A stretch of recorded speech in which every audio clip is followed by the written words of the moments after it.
हाय, hello, नमस्कार. मी मीरा आणि तुमचं मनापासून स्वागत आहे मॅनिफेस्ट विथ मीरामध्ये. आज या मालिकेचा शेवटचा भाग आहे. पार्ट 1 मध्ये आपण पाहिलं की तुलना आपला आनंद कसा चोरते आणि पार्ट 2 मध्ये आपण समजून घेतलं की आपला मेंदू ही सवय का पुन्हा पुन्हा करतो. पण आजचा प्रश्न सर्वात महत्त्वाचा आहे, ही सवय बदलायची कशी? मला तुम्हाला एक साधी गोष्ट सांगायची आहे. आत्मविश्वास हा अचानक एका दिवशी निर्माण होत नाही. तो दररोजच्या छोट्या अनुभवांमधून, छोट्या निर्णयांमधून आणि स्वतःबद्दलच्या छोट्या विचारांमधून तयार होत असतो. समजा 2 लोक एकाच शहरात राहतात, एकाच वयाचे आहेत आणि जवळपास सारख्याच परिस्थितीत आहेत. पण काही वर्षांनी एक व्यक्ती खूप आत्मविश्वासाने जगताना दिसते आणि दुसरी सतत स्वतःबद्दल शंका घेत असते. फरक कुठे निर्माण झाला? बहुतेक वेळा तो मोठ्या यशात नसतो, तर दररोजच्या त्या काही मिनिटात असतो. जेव्हा आपण स्वतःशी कसं बोलतो हे ठरतं.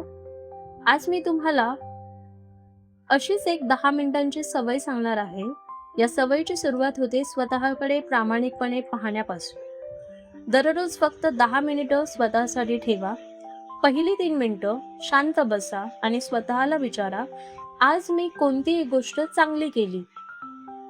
उत्तर मोठं असण्याची गरज नाही. कदाचित आज तुम्ही राग आवरला, कदाचित आज तुम्ही एखादं काम पूर्ण केलं, कदाचित आज तुम्ही हार मानली नाही.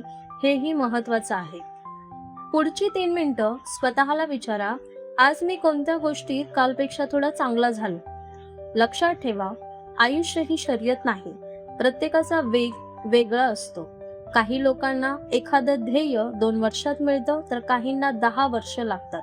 पण उशीर म्हणजे अपयश नाही. आणि शेवटची 4 मिनिटं स्वतःबद्दल 3 वाक्य मनापासून बोला.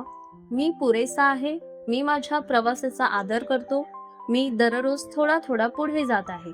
सुरुवातीला ही वाक्य कृत्रिम वाटू शकतात, पण जसं एखादं नवीन कौशल्य शिकताना सुरुवातीला अवघड वाटतं, तसंच हेही आहे. सातत्य ठेवलं की मन हळूहळू ते स्वीकारायला लागतं. एक वेगळं उदाहरण बघूया. मॅरेथॉनमध्ये धावणारे सर्व लोक एका क्षणी सुरुवात करतात, पण प्रत्येक जण एकाच वेळी फिनिश लाईन पार करतो का? नाही ना. कोणी आधी पोहोचतं, कोणी नंतर. पण जे लोक शेवटपर्यंत धावत राहतात, त्यांना कोणी अपयशी म्हणत नाही. मग आयुष्यात आपण स्वतःला इतक्या लवकर अपयशी का ठरवतो? मित्रांनो, तुलना थांबवण्याचा अर्थ असा नाही की आपण महत्वाकांक्षा सोडायची. तुलना थांबवण्याचा अर्थ आहे दुसऱ्यांच्या वेगाने स्वतःची किंमत मोजणं थांबवणं. आजपासून फक्त एक नियम ठेवा, माझी स्पर्धा कालच्या माझ्याशी आहे. जर अजून तुम्ही कालपेक्षा थोडं जास्त शांत आहात, थोडं जास्त धैर्यवान आहात, थोडं जास्त प्रामाणिक आहात, तर तुम्ही अशी जिंकायला सुरुवात केलेली आहे. आणि शेवटी एक छोटी विनंती, आज रात्री आरशासमोर उभे राहा आणि स्वतःला फक्त एक वाक्य सांगा, मी दुसऱ्यांसारखा होण्यासाठी नाही, तर माझी सर्वोत्तम आवृत्ती बनण्यासाठी जन्मलो आहे. कदाचित याच क्षणापासून तुमचा आत्मविश्वास पुन्हा जन्म घ्यायला सुरुवात करेल.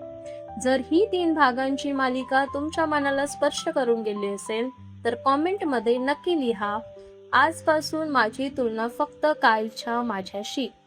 व्हिडिओ आवडला असेल तर लाईक करा, शेअर करा आणि मॅनिफेस्ट विथ मीराला सबस्क्राईब करायला विसरू नका. मी आहे मीरा आणि पुन्हा भेटूया एका नवीन सकारात्मक विषयासोबत.